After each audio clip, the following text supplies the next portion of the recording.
ಎಳ್ನೀರು.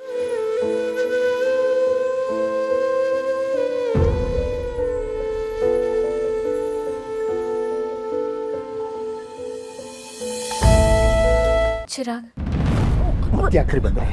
ಏನು ಅದಕ್ಕೆ ಬದುಕಿದಾರ ಇಲ್ವಾ ನೋಡಕ್ ಬಂದ್ರ? ಅಟ್ಲೀಸ್ಟ್ ಅವ್ರು ಬೀಳ್ತಿರುವಾಗ ಕನಿಷ್ಠ ಅವ್ರಿಗೊಂದು ಸಹಾಯ ಮಾಡ್ಬೇಕನ್ನೋದು ಬರ್ಲಿಲ್ವಲ್ಲ ನಿಮಗೆ? ನೀವಿಷ್ಟು ಕೆಟ್ಟವರು ಅಂತ ಖಂಡಿತವಾಗ್ಲೂ ಅನ್ಕೊಂಡಿರ್ಲಿಲ್ಲ. ಅಲ್ಲಿದ್ದಾನಲ್ಲ ನಮ್ಮಣ್ಣ, ಅವ್ನು ಹೇಳ್ದ ಅಂತ ಅವ್ನ ಮಾತಿಗೆ ಬೆಲೆ ಕೊಟ್ಟು ನಿಮ್ ಜೊತೆ ಕ್ಲೋಸ್ ಆಗಿರಕ್ಕೆ ಶುರು ಮಾಡಿದ್ದೆ. ಆದ್ರೆ ಈಗ ನೀವು ಮಾಡಿರೋ ಕೆಲಸ ನೋಡಿದ್ಮೇಲೆ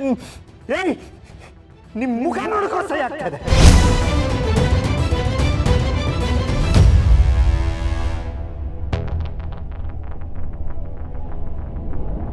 ನನ್ನ ಲೈಫಲ್ಲಿ ನಾನು ಮಾಡಿದ ದೊಡ್ಡ ತಪ್ಪು ಅಂದರೆ ನಿಮ್ಮನ್ನು ಮದುವೆ ಆಗಕ್ಕೆ ಒಪ್ಕೊಂಡಿತ್ತು.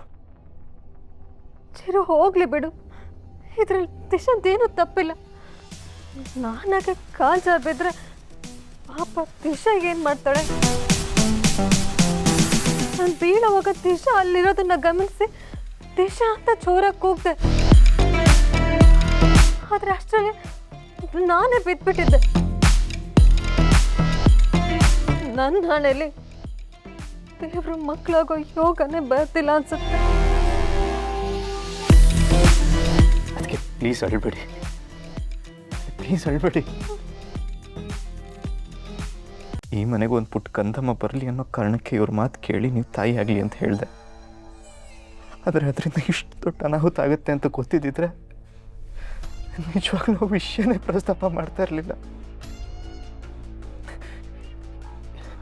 ಇಷ್ಟು ವರ್ಷ ನನ್ನನ್ನು ನಿಮ್ಮ ಮಗ ಅಂದ್ಕೊಂಡು ಪ್ರೀತಿ ಕೊಟ್ಟಿದ್ದೀರಾ, ನನ್ನನ್ನು ನಿಮ್ಮ ಸ್ವಂತ ಮಗ ಅಂದ್ಕೊಂಡು ಸಾಕಿದ್ದೀರಾ. ಅದಕ್ಕೆ ನಾನು ಇಷ್ಟು ವರ್ಷ ನಿಮ್ಮನ್ನು ಹೇಗೆ ನನ್ನ ತಾಯಿ ಥರ ನೋಡ್ತಿದ್ಲು, ಇನ್ನು ಮುಂದೇನು ಅದೇ ಥರ ನೋಡ್ತೀನಿ.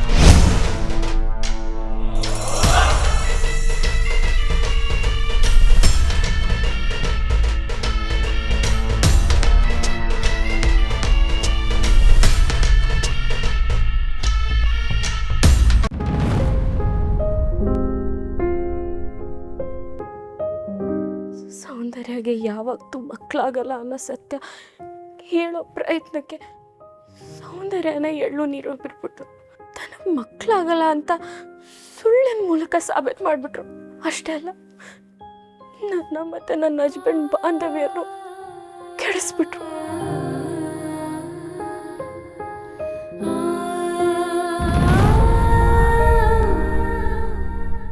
ಆದಷ್ಟು ಬೇಗ ಸೌಂದರ್ಯದಲ್ಲಿರೋ ಕೆಟ್ಟತನ ನಾನು ಆಚೆ ತರಲೇಬೇಕು.